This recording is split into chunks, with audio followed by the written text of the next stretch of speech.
Hello, my name is Anthony Goatley, and this is Scouting on Air. Scouting on Air is the first official television program about the scouting movement today. Our show is produced by the Scouts of Oakland County, Michigan, in partnership with local networks. In this episode, we'll show you how to make a cheesecake on your next camping trip.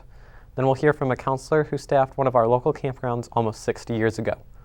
We'll talk about Pinewood Derbies, and then I'll sit down with Terry Fossum, a lifelong scouter and winner of Fox's Kicking and Screaming.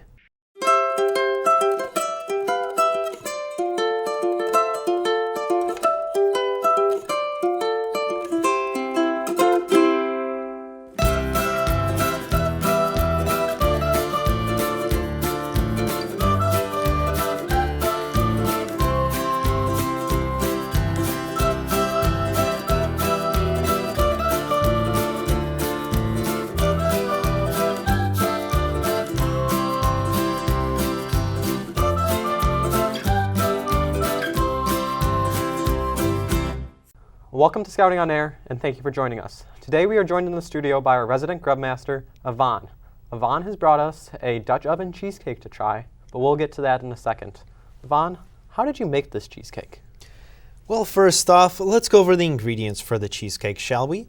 First off, you're going to need 2 cups of graham cracker crumbs, 4 tablespoons of melted butter, a cup of sugar, that's for the crust. The filling will require 2 pounds of whipped cream cheese, 4 cups of sugar, 2 cups of sour cream, a cup of whipping cream, and 4 eggs. At first, we're going to take our graham cracker crumbs, mix them together with our sugar and butter to create a nice uniform substance, and we're going to lay them out at the bottom of the pan and press it in to create that nice thick crust. After that, we take our main ingredients, we mix the cream cheese, the eggs, the sugar, everything together. We mix it until it's nice, smooth consistency, as almost if it's a heavy cream, and then we pour that uniform substance into our spring-form pan. And after that, we use the Dutch oven to cook. You pour a little bit of water in there for a water bath. You'd take our mold, you'd wrap it in tin foil, close it up, you'd heat up the coals, about 30 of them or so, place 10 of them on the bottom and 20 of them on the top, and then let it cook. The principles of physics and heat transfer will make it so it cooks as if it was a normal oven, because you have heat coming in from the bottom, heat coming in from the top, and the metal conducts it so the heat comes all around the cheesecake and cooks it evenly. Now the key to finishing up a Dutch oven meal is they have to rotate the Dutch oven every 15 minutes. So you have to take the lid, turn it 180 degrees clockwise, and then take the whole Dutch oven and rotate it 180 degrees counterclockwise to ensure even heating. This only needs to be in the Dutch oven for an hour, so you only need to rotate it at about 3 times before you take it out. When you take it out of the Dutch oven, you need to make sure not to burn yourself on the boiling water. But once you do get the pan out of the water, first you need to let it sit and rest, because a cheesecake and bakeries of that sort, they get puffy and they get inflated in the oven. And that's about 2.5-2-hour process if you're in about 50-degree weather. We were cooking out in the cold when we recorded the segments, so it only required 1 hour of sitting outside. But you need for it time to set, and after that you can eat it, refrigerate it, freeze it, do anything you want with it. And this is some of the best cheesecake I've had. The raspberry on top just completes the whole dish. Thank you. Well, I don't think we've actually touched on this raspberry, have we? No, we have not. It's actually the simplest part of the cheesecake. What you do, you take a small pan, and then you add a cup of sugar, give it 1 cup of water, throw the raspberries in, you mash the raspberries with a masher, you bring it to a nice boil, and then you stir it for about 15 to 20 minutes.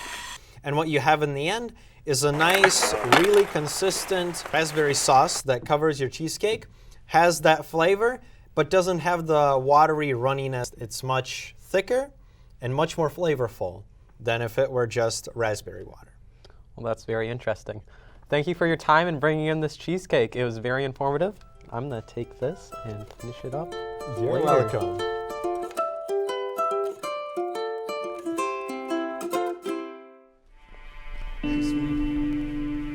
Let's go, guys. Get your stuff. Don't forget your coffee. And I'll meet you there later with the food. Sounds good.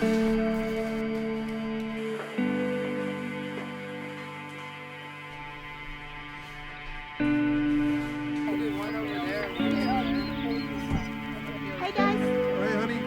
So the cooler's in there and the snacks are in that one. I'll see y'all later.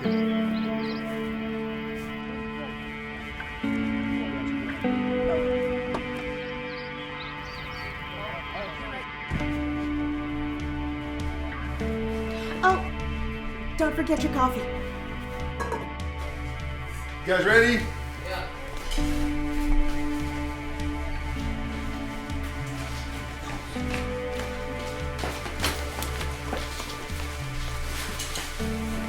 What about you?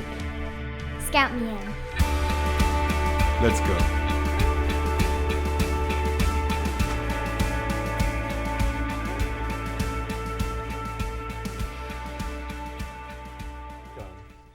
Next up, Scouting on Air interviewed Mr. Jesse Medlin, a counselor who worked at our own Camp Agawam in the 1960s.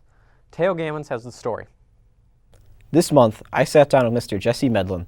Though he now lives in California, Mr. Medlin worked as a counselor right here at Camp Agawam in Lake Orion, Michigan, from 1965 to 1966 when he was a teenager. Agawam remains a go-to destination for the Scouts across southeast Michigan to this day. I was the instructor for handicrafts. So the folks who were pursuing the basketry or the leather work or the wood carving merit badges worked with me. I was a camper at Agawam prior to being a counselor. I think it was probably 63 and 64. I went to the Jamboree in 1964, and that happened to coincide with the time that our troop would be at Agawam. So I was there, I guess, satellited on a different troop. What was your favorite memory of working at Camp Agawam?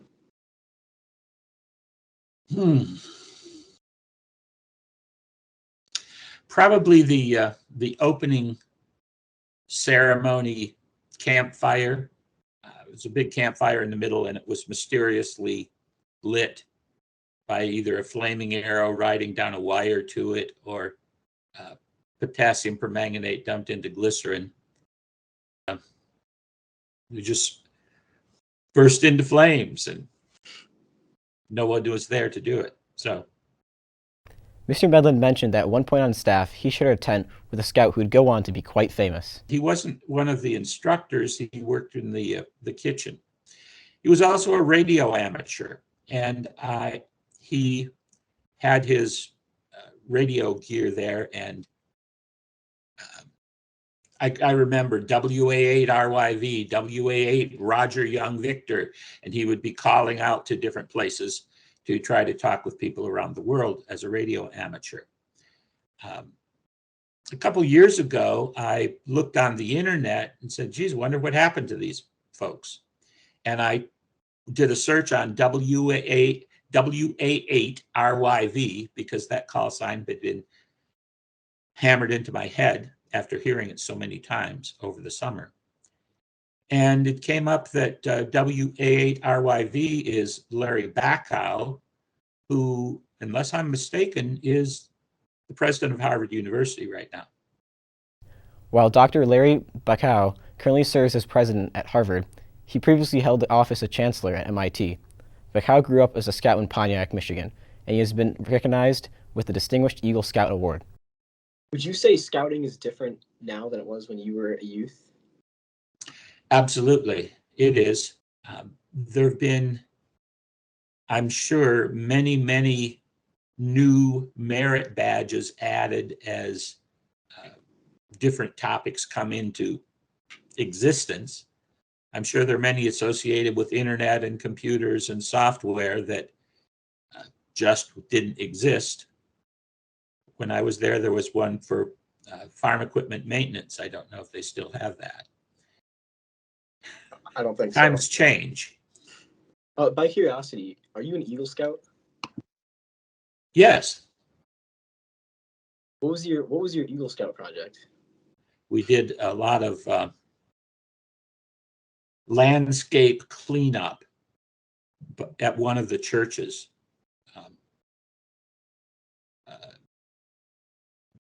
Let's see, you wouldn't know where it is. One of the churches at Sashabar Road and Seymour Lake Road. We're happy to inform Mr. Medlin that Seymour Lake United Methodist Church, the beneficiary of his Eagle project, is currently the chartering partner of his old unit 135. Wow, that's marvelous. Yeah, that's where we went to church. On behalf of all of us at Scouting on Air, thank you, Mr. Medlin, for your time and support of the Scouting movement.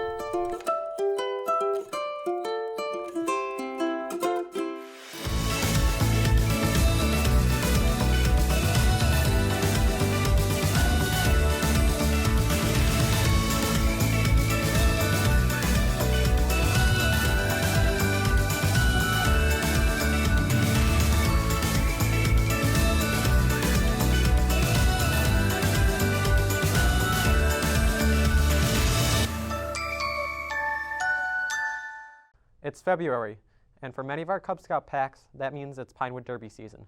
Brooke Muzzie's going to show us what the competition looks like this year. For the first heat, everybody, get set, go! Recently, I visited Pack 141 for their annual Pinewood Derby race. The Cubs design, build, and decorate their own 5-ounce Derby car with the help of a parent before the race. On the day of the race, the Cubs got to check out everyone's cars and voted for their favorite in each category.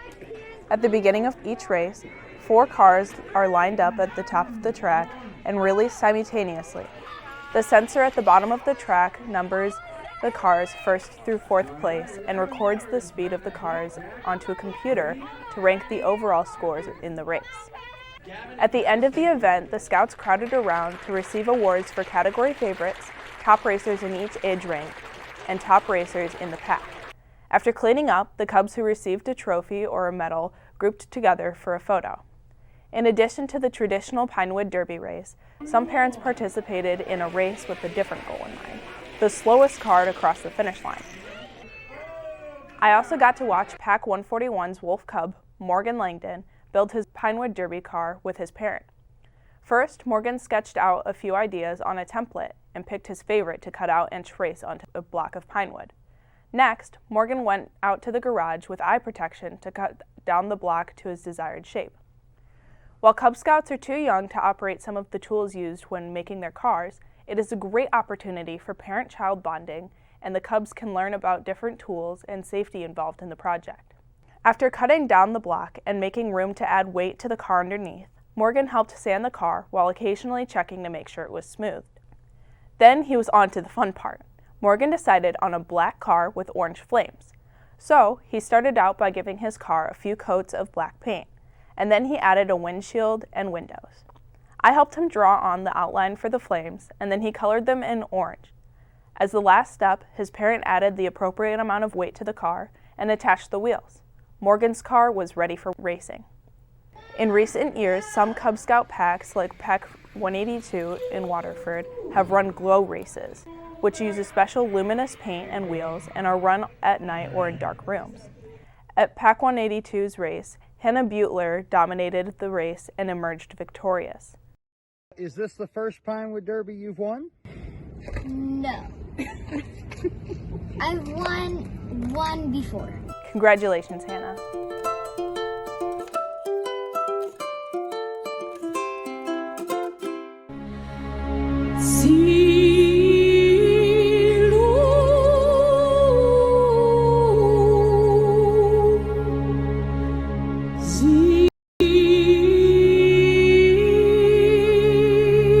I was pretty happy that I got to go and feel and see, but I was also scared because I'm not a big fan of heights. So then looking down kind of scared me, and when I got on the platform, I was kind of relieved because then I knew I was actually safe. So this is Zipline number 2. We're gonna clip in there, we're gonna clip on the top, we'll rack that one. We got a clearance to go. You feeling good? The sensation on when you're holding the trolley, it gives you a sense of adrenaline. And you're set. All right. So then when you step off the platform, it makes you feel free.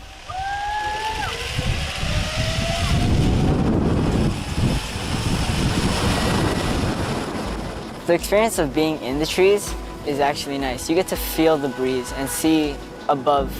I think I'm not afraid of heights anymore. I think I'll be good on my own, stepping on bridges that swing and rock climbing. So I'll have fun with heights now.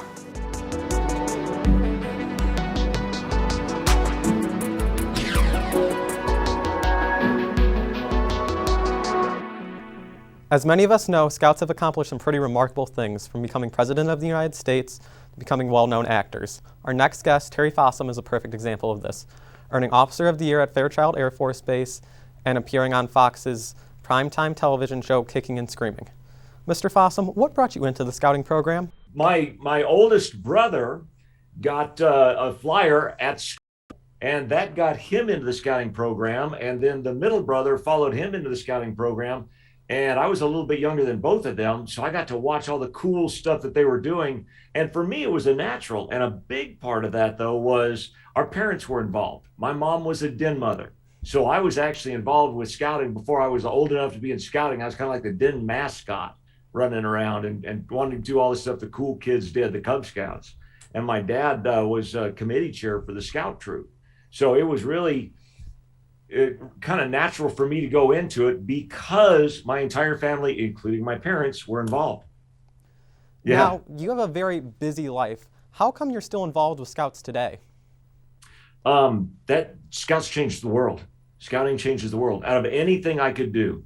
And yeah, I've been blessed to do a whole lot of things. I've been very blessed in business. I've written books. I do public speaking. I'm an actor and producer now and all of that. But quite frankly, none of that matters anything close to what Scouting does. Because with Scouting, I have the opportunity to help young boys and girls grow up to be honorable men and women. And they're going to go out there and, yes, of course, great things. You mentioned president and actors, and there's all sorts of things that Scouts become. But more importantly to me is what Scouts do. Scouts do good things. Scouts live by the Scout Oath and Law. Scouts help other people at all times. Scouts make the world a better place. There's always somebody else who'll step in and be president, or whatever else. There's always somebody waiting in line to do those cool things. But you know what? There's not always somebody waiting in line to be good and to do good things. And it takes special people to step up. And Scouts are special people. Well, that's a very interesting take on it. Now, you're not just involved with Scouts, but you also have held many positions such as District Vice Chair, Western Region Wood Badge Marketing Chair, and been part of the National BSA Wood Badge Marketing Team. Of the roles you have held, what are you the most proud of and why? Scoutmaster, without question, Scoutmaster.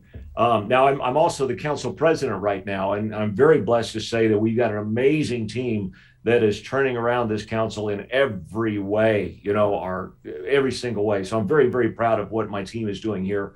But I tell you what, Scoutmaster, that's the bottom line, man. When we're talking adult positions, you and I were talking about how you're an SPL, and that's bottom line to me as a youth.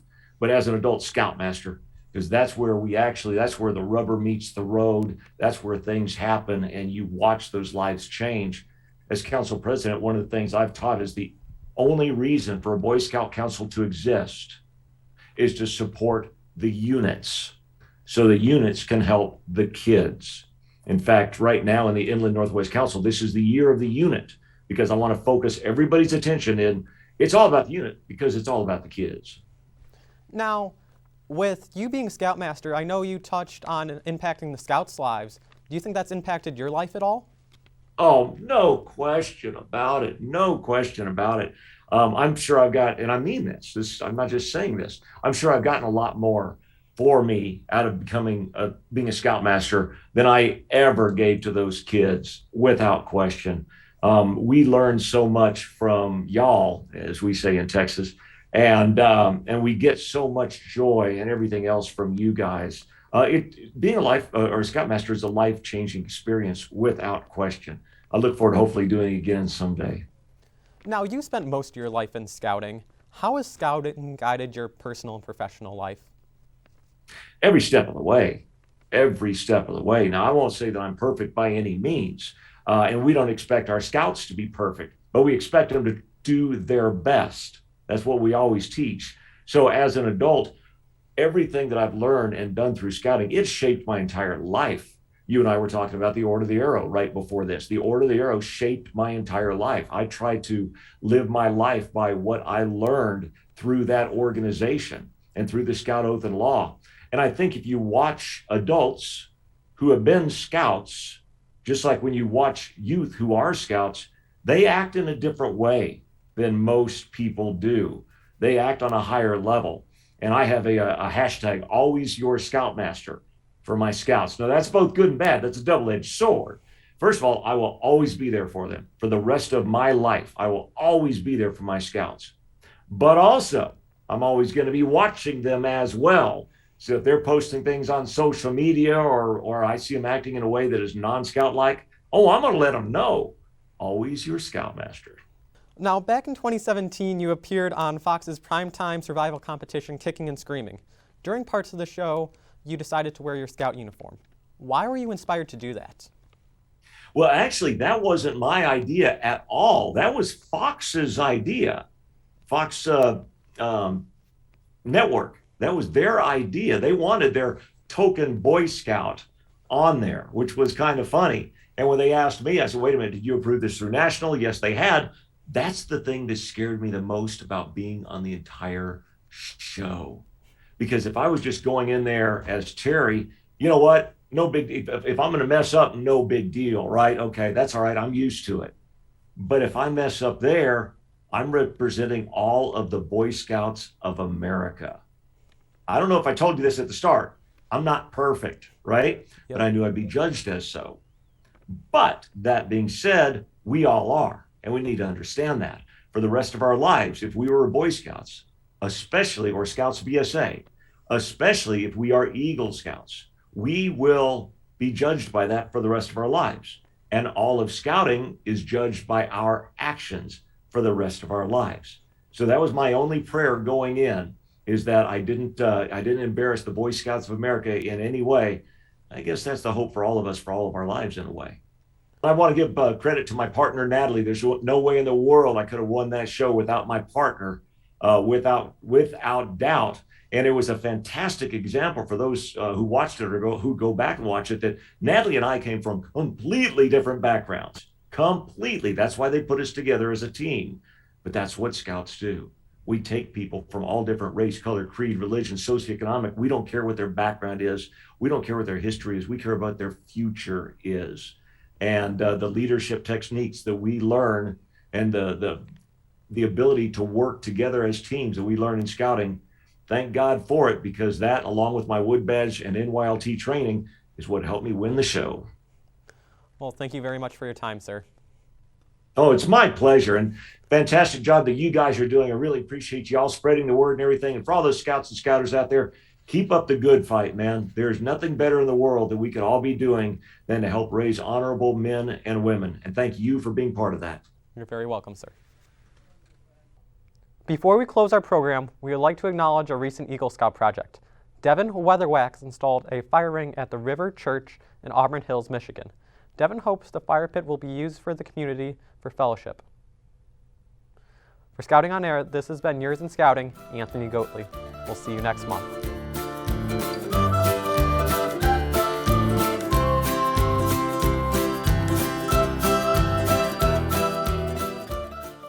We'd like to make a quick shout out to Chuck Westfall, a firefighter and first responder in Marion County. Westfall contracted COVID-19 while protecting his community and survived after months on a ventilator. On behalf of all of us on Scouting on Air, we salute you and thank you for your service.